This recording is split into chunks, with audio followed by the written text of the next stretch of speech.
বাংলাদেশ কি এখন রিমোট কন্ট্রোলে চলছে? আমেরিকার হাতে কি এমন কোনো গোপন ফাইল আছে যা দিয়ে তারা ঢাকার ভবিষ্যৎ নিয়ন্ত্রণ করছে?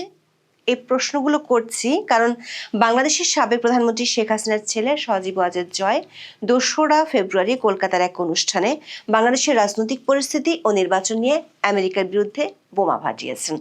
তিনি যে বোমাটাই ফাটিয়েছেন তা কেবল রাজনৈতিক অভিযোগ নয়, বরং এক ভয়ঙ্কর ভূ রাজনৈতিক ষড়যন্ত্রের ইঙ্গিতকেই তুলে ধরেছেন। সজীব ওয়াজেদ জয় দাবি করেছেন, মার্কিন স্টেট ডিপার্টমেন্ট বাংলাদেশে এমন একজন প্রধানমন্ত্রী চায় যাকে তারা চাইলেই গ্রেফতার করে নিজেদের কারাগারে নিয়ে যেতে পারে। জয় প্রশ্ন রেখেছেন, কেন তারেক রহমানের বিরুদ্ধে FBI এর দেওয়ার সাক্ষ্য এখন আমেরিকার সবচেয়ে বড় অস্ত্র? আর কেনই বা এবারের নির্বাচনে কোটি কোটি প্রগতিশীল মানুষের কণ্ঠস্বর রোধ করতে পোস্টাল ব্যালটের আড়ালে চলছে এক অদৃশ্য ভোট ডাকাতি? কেন রাতারাতি তারেক রহমান হ্যাঁ ভোটের পক্ষে ভোট চাওয়া শুরু করলেন? জয় মনে করেন, মার্কিন প্রশাসন বাংলাদেশের রাজনীতিতে সরাসরি হস্তক্ষেপ করছে, আর এই হস্তক্ষেপের কারণেই এমনটি ঘটছে। জয় দাবি করেছেন, মার্কিন সরকার বিএনপি নেতা তারেক রহমানকে একটি পুতুল হিসেবে ব্যবহার করে বাংলাদেশকে একটি দুর্বল ও নিয়ন্ত্রণযোগ্য রাষ্ট্রে পরিণত করতে চায়, যাতে বাংলাদেশের উপর ছড়ি ঘোরাতে পারে। কলকাতায় একটি বইয়ের প্রকাশনা উৎসবে ভার্চুয়ালি যুক্ত হয়ে বাংলাদেশের বর্তমান পরিস্থিতি নিয়ে এসব চরম উদ্বেগের কথা বলেছেন সজীব ওয়াজেদ জয়। তার বক্তব্যে উঠে এসেছে এক ভয়াবহ চিত্র। জয়ের মূল দাবি হলো, বাংলাদেশের বর্তমান অনির্বাচিত শাসন ব্যবস্থা এবং আসন্ন নির্বাচন মূলত একটি সাজানো নাটক, যার নেপথ্যে কাজ করছে মার্কিন প্রশাসনের স্বার্থ এবং উগ্রবাদী ইসলামপন্থীদের মদত। তার মতে এই একতরফা ক্ষমতা দখলের নীল নকশা যদি আন্তর্জাতিক সম্প্রদায় এখনই না থামায়, তাহলে বাংলাদেশ একটি উগ্রবাদী রাষ্ট্রে পরিণত হওয়ার শেষ প্রান্তে পৌঁছে যাবে। প্রশ্ন হলো, কেন হঠাৎ করে সংসদ নির্বাচনের মাত্র 10 দিন আগে নির্বাচন, পোস্টাল ভোটের কারচুপি, বিএনপি ও যুক্তরাষ্ট্রের তলে তলে সম্পর্কের কথা টেনে এনে বোমা ফাটলেন মিস্টার জয়, যেখানে নানা মহল থেকে গুঞ্জন আছে বিএনপির সাথে ভারতের গোপন সমঝোতা হয়ে গেছে? বিস্তারিত জানতে চলুন যাওয়া যাক বিশ্লেষণে।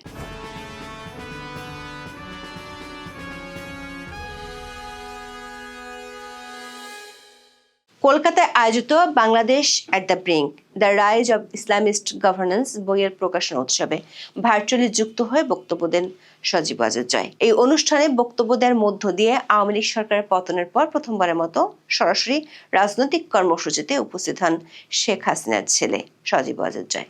2024 সালের 5ই আগস্ট শেখ হাসিনা ভারতে আশ্রয় নেওয়ার পর গণমাধ্যম ও সোশ্যাল মিডিয়ায় সক্রিয় উপস্থিতি থাকলেও আওয়ামী লীগের কর্মসূচিতে সজীব ওয়াজেদকে সেভাবে দেখা যায়নি।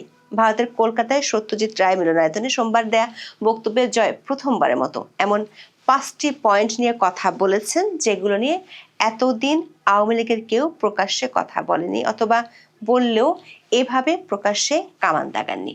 জয় বলেছেন, বাংলাদেশে এখন যা ঘটছে তাকে কোনোভাবেই নির্বাচন বলা চলে না। তিনি এটিকে একটি একতরফা শো বলে দাবি করেছেন।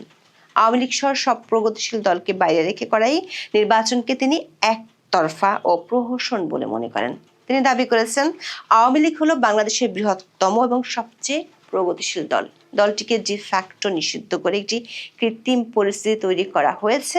জয়ের ভাষায়, এটি আসলে কোনো নির্বাচনী নয়, এটি একটি সাজানো মঞ্চ। শুধু আওয়ামী লীগ নয়, বরং জাতীয় পার্টি সহ অন্যান্য ক্ষুদ্র ও প্রগতিশীল দলগুলোকে নির্বাচনের বাইরে রাখা বা তাদের উপর দমন পীড়ন চালানোর অভিযোগ তুলেছেন তিনি। জয়ের মতে এটি একটি 2 হর্স রেস বা 2 ঘোড়ার দৌড়, যেখানে শুধু বিএনপি আর জামাত একে অপরের সাথে পাল্লা দিচ্ছে। তিনি বলেছেন, আওয়ামী লীগের মতো বড় দলকে বাইরে রেখে নির্বাচন করার অর্থ হলো ভোট শুরুর আগেই ফলাফল নির্ধারণ করে রাখা। তিনি প্রশ্ন তোলেন, আওয়ামী লীগ যদি এতই অজনপ্রিয় হয়, তবে কেন তাদের নির্বাচনে অংশ নিতে বাধা দেওয়া হচ্ছে? জয়ের অভিযোগ, বাংলাদেশে এমন এক আতঙ্কের পরিবেশ তৈরি করা হয়েছে যেখানে সাধারণ মানুষ তাদের রাজনৈতিক পছন্দ প্রকাশ করতে ভয় পাচ্ছে। জয় বলেন, জনমত জরিপে দেখা যায় একটি বড় অংশ তাদের ভোটাধিকার সম্পর্কে মন্তব্য করতে রাজি নয়, কারণ তারা আওয়ামী লীগকে সমর্থনের কথা বললে হামলার শিকার হতে পারে।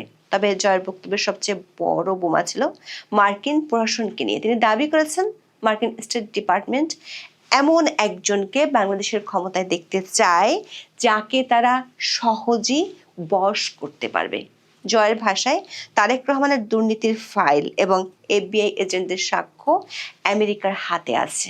তার দাবি হলো এফবিআই এজেন্টরা বাংলাদেশে এসে তারেক রহমানের বিরুদ্ধে সাক্ষ্য দিয়েছিলেন, ফলে মার্কিন যুক্তরাষ্ট্রের কাছে তাকে যে কোনো সময় গ্রেফতার বা অভিযুক্ত করার ক্ষমতা রয়েছে। ফলে তিনি প্রধানমন্ত্রী হলেও আমেরিকার ইশারা ছাড়া এক পাও নড়তে পারবেন না, কারণ আমেরিকা যে কোনো সময় তাকে গ্রেফতারের হুমকি দিতে পারে। জয়ের মতে এই চাপের কারণে বিএনপি তাদের দীর্ঘদিনের অবস্থান বদলে প্রধানমন্ত্রীর ক্ষমতা কমানোর জন্য মার্কিন মদতপুষ্ট গণভোটে সমর্থন দিয়েছে। জয় অভিযোগ করেছেন এটি বাংলাদেশকে একটি পুতুল রাষ্ট্র বানানোর ব্লুপ্রিন্ট। জয় মনে করেন মার্কিন আইন অনুযায়ী তারা যে কোনো বিদেশি নাগরিককে অন্য দেশ থেকে ধরে নিয়ে গিয়ে বিচার করার ক্ষমতা রাখে। জয়ের অভিযোগ, এই তথ্যটি ব্যবহার করে মার্কিন প্রশাসন তারেক রহমানকে নিয়ন্ত্রণ করছে। জয় দাবি করেন বিএনপি দীর্ঘদিন ধরে সংবিধান পরিবর্তনের জন্য গণভোটের বিরোধিতা করলেও হঠাৎ করে মার্কিন চাপে তারা হ্যাঁ ভোট দেওয়ার পক্ষে অবস্থান নিয়েছে। তার মতে এই গণভোটের উদ্দেশ্য হলো প্রধানমন্ত্রীর ক্ষমতা কমিয়ে সরকারকে দুর্বল করা, যাতে বিদেশি শক্তিগুলো সহজেই প্রভাব বিস্তার করতে পারে। মার্কিন প্রশাসন বাংলাদেশে একটি দুর্বল সরকার চায় যাতে তারা ছড়ি ঘোরাতে পারে। আর যুক্তরাষ্ট্রের ইচ্ছাতেই বিএনপি গণভোটে হ্যাঁ বলার জন্য ইউ-টার্ন নিয়েছে, এমন অভিযোগের তীর তারেক রহমানের দিকে ছুড়ে দিয়েছেন সজীব ওয়াজেদ জয়। জয় অভিযোগ করেছেন মার্কিন স্টেট ডিপার্টমেন্ট এবং মার্কিন দূতাবাস একটি বিশেষ এজেন্ডা বাস্তবায়নে কাজ করছে। সজীব ওয়াজেদ জয় অত্যন্ত কড়া ভাষায় বর্তমান সরকারকে ইসলামপন্থী সরকার হিসেবে চিহ্নিত করেছেন। তার মতে এই সরকারের মূল ভিত্তি হলো উগ্রবাদী শক্তি। জয় অভিযোগ করেন এই সরকার ক্ষমতা আসার পরপরই 2016 সালের হলি আর্টিজান হামলার খুনি এবং ব্লগার হত্যাকারীদের মতো দণ্ডিত জঙ্গিদের মুক্তি দিয়েছে। জয় পরিসংখ্যান দিয়ে দেখান আওয়ামী লীগ নির্বাচনে থাকলে জামাত 5 থেকে 10% বেশি আসন পেত না, কিন্তু আওয়ামী লীগকে নিষিদ্ধ করায় জামাত এখন তাদের শক্তির চেয়েও অনেক বেশি প্রভাব বিস্তার করছে। জয় বলেন জামাতের লক্ষ্য বাংলাদেশে শরিয়া আইন প্রতিষ্ঠা করা, যা এই অঞ্চলের স্থিতিশীলতা নষ্ট করবে। জয়ের দাবি আল কায়দা, লস্করি তৈয়বার মতো গোষ্ঠীর কমান্ডাররা এখন বাংলাদেশে প্রকাশ্যে সমাবেশ করছে।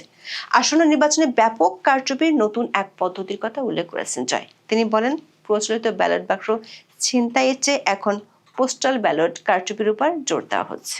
পোস্টাল ব্যালটের ক্ষেত্রে বিদেশি পর্যবেক্ষক বা সাংবাদিকদের সরাসরি দেখার সুযোগ থাকে না।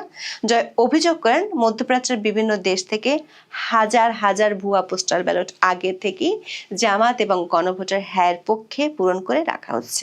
তার মতে নির্বাচনের দিন ভোটার উপস্থিতি কম হলেও পোস্টাল ব্যালটের মাধ্যমে ভোটের সংখ্যা অস্বাভাবিকভাবে বাড়িয়ে দেখানো হবে। ভারতের দক্ষিণ এশিয়ার নিরাপত্তার স্বার্থে জয় বিশেষ সতর্কবার্তা উচ্চারণ করেছেন। তিনি মনে করেন বাংলাদেশে উগ্রবাদের উত্থান সরাসরি ভারতের পূর্ব সীমান্তের জন্য হুমকি হয়ে দাঁড়াবে। জয়ের ভাষ্য অনুযায়ী গত 17 বছর আওয়ামী লীগ ক্ষমতায় থাকায় ভারতের উত্তর পূর্বাঞ্চল নিরাপদ ছিল, কিন্তু এখন জামাত ও পাকিস্তান বাংলাদেশে মুক্তভাবে কাজ করার সুযোগ পাবে, যা ভারতের জন্য গুরুতর নিরাপত্তার ঝুঁকি তৈরি করবে। সজীব ওয়াজেদ জয়ের বক্তব্যের শেষ পর্যায়ে ছিল আন্তর্জাতিক সম্প্রদায়ের কাছে একটি জোরালো আবেদন। তিনি বলেন যে নির্বাচনের আর মাত্র কয়েকদিন বাকি এবং এখনই যদি বিশ্ববাসী এই সাজানো নির্বাচনের বিরুদ্ধে কথা না বলে, তবে বাংলাদেশ অন্তত আগামী 5 থেকে 10 বছরের জন্য উগ্রবাদের অন্ধকারে তলিয়ে যাবে। তিনি বলেছেন এটি কেবল আওয়ামী লীগের বিষয় নয়, বরং বাংলাদেশের প্রগতিশীলতা এবং আঞ্চলিক নিরাপত্তার বিষয়। জয় বলেন যদি আপনারা এই নাটকটি চলতে দেন, তবে আপনারা একটি সাজানো সরকার পেতে যাচ্ছেন এবং এরপর বাংলাদেশের কি হবে তা অস্পষ্ট। সজীব ওয়াজেদ জয়ের দাবি, যদি এই নির্বাচনকে প্রতিহত করা না যায়, তবে বাংলাদেশ এক দীর্ঘস্থায়ী অন্ধকার ও অস্থিতিশীলতার যুগে প্রবেশ করবে। জয় আরও দাবি করেছেন আওয়ামী লীগকে নির্বাচনের বাইরে রাখা মানে কেবল একটি দলকে দূরে রাখা নয়, বরং কোটি কোটি প্রগতিশীল ভোটারের কণ্ঠস্বর রুদ্ধ করা, যা শেষ পর্যন্ত বাংলাদেশকে একটি ব্যর্থ রাষ্ট্রে পরিণত করতে পারে। দর্শক, কিছুদিন ধরে নানা মহলে গুঞ্জন চলছিল জয় কিংবা আওয়ামী লীগের সাথে বিএনপি কিংবা তারেক রহমানের গোপন আঁতাত হয়েছে। জামাত ইসলামী এবং সরকারি কিংস পার্টি এনসিপি নেতারা অভিযোগ করেছেন বিএনপির সাথে ভারতের একটি গোপন সমঝোতা হয়েছে। কয়েকদিন আগে ওয়াশিংটন পোস্টে প্রকাশিত এক রিপোর্টে বলা হয়েছিল ঢাকায় মার্কিন কর্মকর্তারা জামাত ইসলামীকে ক্ষমতায় দেখতে চান। কিন্তু 2রা ফেব্রুয়ারি প্রথমবারের মতো আওয়ামী লীগের শীর্ষস্থানীয় কারো পক্ষ থেকে অভিযোগ করা হলো বিএনপির সাথে আতাত ভারতের নয়, চলছে আমেরিকার। একটি দুর্বল সরকার প্রতিষ্ঠার মাধ্যমে জামাত ইসলামীকে শক্তিশালী করার একটি চক্রান্ত চলছে বলে জয় অভিযোগ করেছেন। বাংলাদেশের অন্তর্বর্তী সরকার একটি শক্তিশালী পক্ষ দেশে যে একটি দুর্বল সরকার প্রতিষ্ঠা করতে চায় সেটি এরই মধ্যে অনেক বিশ্লেষক অভিযোগ করেছেন। জয় পোস্টাল ভোট সহ নির্বাচন নিয়ে যেসব অভিযোগ করেছেন সেগুলো খুবই পরিষ্কার। নির্বাচনের 10 দিন আগে জয়ের এমন অভিযোগ কি সামনের দিনগুলোর কোনো ইঙ্গিত দিচ্ছে? মাত্র 10 দিন আগে আন্তর্জাতিক সম্প্রদায়ের কাছে তিনি কেন এমন ভয়াবহ অভিযোগগুলো তুলে ধরলেন? আবার অনুষ্ঠানটি কলকাতায় হয়েছে, সেখানে তিনি বাংলায় বক্তব্য না দিয়ে ইংরেজিতে বক্তব্য দিলেন কি সত্যিকার অর্থে আন্তর্জাতিক মহলে বার্তা দেওয়ার জন্য? বিশেষ করে বাংলাদেশকে ঘিরে মার্কিন বিরোধী যে পরাশক্তিগুলো আছে তাদের কাছে কি কোনো বার্তা দিতে চাইলেন? সেটি যদি সত্যি হয় তাহলে বাংলাদেশকে ঘিরে দক্ষিণ এশিয়ার রাজনীতি কি পাল্টে যাচ্ছে? এখন এই পর্যন্ত। সবাই ভালো থাকুন, সুস্থ থাকুন, নিরাপদে থাকুন। দেখা হবে আগামী পর্বে।